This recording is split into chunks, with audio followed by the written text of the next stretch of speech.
Yo, what's good? It's your boy, LBH, Little Brown Harambe. He's a little monkey. He was a gorilla. He was little. He was brown. He was Harambe. He was a good friend. I think we all agree he was nice, very nice, died for our sins. And okay, probably the worst impersonation of Donald Trump. But nobody calls me LBH, but I am working towards that. So I think that'd be a great nickname. Little Brown Harambe. Who doesn't love Harambe? Harambe. Anyways, actually, I'm the can't stop, won't stop, Rockadoodle King. King of the internet. Actually, not even the king of the internet. But here I am. I know it's been 2 weeks later, and I'm giving you guys an update. So, let's see. A month later, I started off at 288 pounds. Okay, and by the end of the month, last week-ish, I was down to 273. So that was a total of 12 pounds, 13 pounds, 12, somewhere in there. You guys get what I'm saying. For the whole month. And that was what happened, one or two. Remember, we were calling them not cheat meals, but meat meals. You know, I mean, it would be bad for me, but I would also have meat once or twice a week. And I was getting pretty good results. I would like to tell you that I've lost more weight than that because I was dropping, steadily every week. But then the Super Bowl happened, and I'm not one to waste food. No, you definitely don't want to throw away protein. So I've got a bunch of chicken tenders and stuff that I need to work my way through. But hey, it's good. Body's evolutionary creature gives a little bit of a break, and bam, I'll be right back there tomorrow. Thanks. Sorry, a little still amped up. Probably because I've been taking ephedra every morning.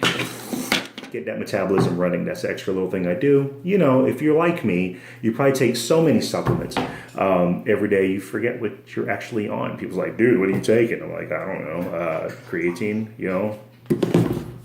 all day you may for muscle recovery. Anyways, I've noticed when I get used to this manner of eating, my appetite's way low, by the way, compared to what it used to be. And I guess since it's not busy breaking down meats on a regular basis, it's running a little bit more efficiently. As I find like I get pretty hungry fairly often. But when I do eat something processed, like when we have pizza, by the way, Domino's, large, extra sauce, extra cheese, pepperoni, black olives, pineapple. It's the bomb, okay? I also say you could tell a lot about a person's personality by their pizza toppings. Something sweet and savory. You dig? Also like chicken and waffles. I'm getting off topic. But when I eat something like processed like that, I get pretty sleepy, man. I guess when my body breaks it down, like I can barely hold my eyes open. And watch out, there's a kitten behind this camera. Get out of the way. You're going to get in the shot. I've also... Get out of here. Move. I also noticed that in the gym, probably because of my diet, I'm just not as strong. But I have changed up my lifting regimen over the last month. I've been trying to focus on keeping the muscle under tension for a longer duration of time. Not specific times. I'm not lifting like the CrossFit of like 30 seconds or a minute or whatever it is that they do. But I'm focused on...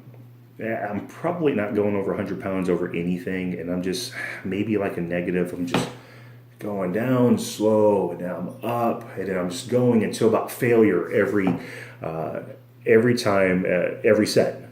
And I can tell you my body's been responding in such a way it's telling me, hey, dude, you're sore. So, you know, if you've been doing this a while, you don't get sore every workout, especially, again, your body adjusts. So it's been a good change. Again, I don't know how much my body has physically changed, but it's good to change it up as always. I've really tried to got a new attitude towards my diet and my cardio in the past. I think all the meatheads out there will agree with me that you're lifting weights and you go for your 1 rep max. You're like, man, I could probably throw another nickel or a dime on there.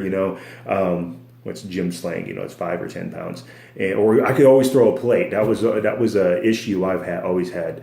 I moved up in plates for everything, leg press, squat, and I'm trying to say, hey, I could do the same thing with cardio. I could go another minute.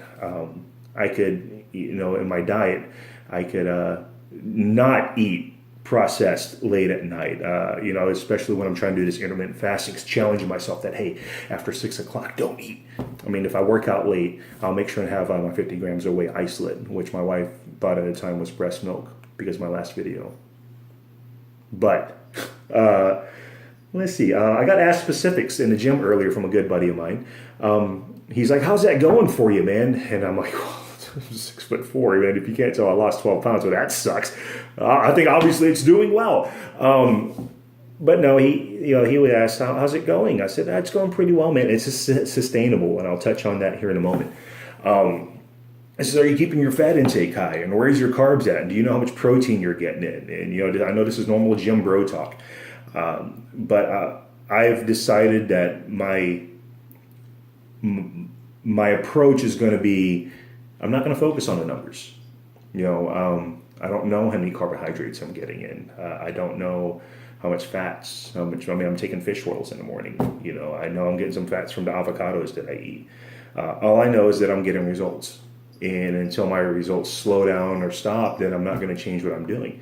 Right now, I don't go crazy with this diet. So the thing is, Chuck Liddell once said this, the UFC fighter, he goes, why change something if you're winning, right? So as long as I'm getting results, why do I change? That's probably a bad result because then he started getting his ass kicked later in his career. But he went down as one of the top UFC fighters. But point is, get as much out of as little as you can, and I'll adjust accordingly. I mean, heck, I started off with Metamucil, and then later on, a couple weeks later, I just changed to greens drinks. I think that's a problem with a lot of people, because again, I'm not going to be an onstage competitor, not yet at least. Who knows? I might get drunk with the idea later. Actually, it's pro wrestling, guys. Look me up later. But I think people start off with these diets, especially at New Year's resolutions, or as I call it, the New Year's revolution, and they get so stuck on the idea of like, okay, I'm going to go zero carb, and I'm going to go do an hour of cardio every day, and it's so high and so far out of reach. It's too much, it's too much, and they will do it for like a week or two, and they're done, and then they're like, screw you, fitness, and I found that for me, like I said, it's been progressive and it's been okay. I don't mind. Every time I tell somebody, I'm like, hey, I'm borderline bragging if you know me. Like, I've been a vegetarian. I'm kind of like a vegan guy or a CrossFitter. I have to tell everybody because I found that the more I say it out loud, the more I convince myself to stay on track. But also on top of that, it's always the reaction of, dude, what? Wow, how? I gotta have my meats, and you really don't, because the way that we're eating, I enjoy it. It's tasty. You don't ever just look at someone like an old Bugs Bunny cartoon and you see like a big smoking turkey, or you think of hot dogs. You're like, I think I did think about the McRib the other day, but it didn't kill me. But. You remember, I'm going to do this for as long as I can and get as much results as I can out of it until I don't, and then maybe I'll just switch back to lean meats. And remember, your body's always going to adjust to what you're doing. So it's always good to change it up, every couple months or so. Also, I like to say that whenever I am really weak, because there are days like that where my wife's like, "What are you doing?" Best pre-workout known to man, unless I get a sponsorship from someone else, and then I'll start boosting that product. Oh, what's that, you might ask? That's my Swole clock that my wife bought me for my birthday. Look how good that looks on a 280-pound man. Anyways, go out and buy one today, only if you sponsor me. By the way, I'm done with cheap endorsements and plugs. That's been my month update. And after I'm done with all this junk food in the fridge, I will be back on it, and like I said, I was going to be honest with you. By the way, check out the haircut. It's bad lighting. It looks like I'm balding. I just got tired of doing the millennial haircut that every freaking kid had, or every crying, dirty person. And I didn't want to look like them anymore because they shamed me because I am American. All right. Peace, y'all. See y'all next time. Bye.